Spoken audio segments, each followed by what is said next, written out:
Registration করেছেন তার notification যখন হবে ডেট অফ ইলেকশন তখন থেকে ইলেকশন কমিশনের আন্ডারে যায়।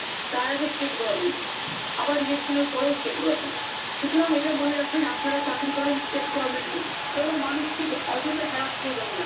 যারা শুধু এই রাজ্যের ভোটার, একটা চাকরি নিয়ে চাকরি কথা বলে এটাকে তো বুঝতে যাবে, তাহলে আপনাদের নাম্বার দিবেন।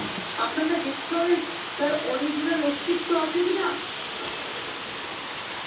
একজন দেশের মন্ত্রী তিনি কোঅপারেশন ডিপার্টমেন্টের প্রিন্সিপাল সেক্রেটারি ছিলেন, তাই তিনি এসে সরকারের মতামত নিয়ে ওটা লিস্টের নামটা চক্রান্ত করেছে মানুষকে, যাতে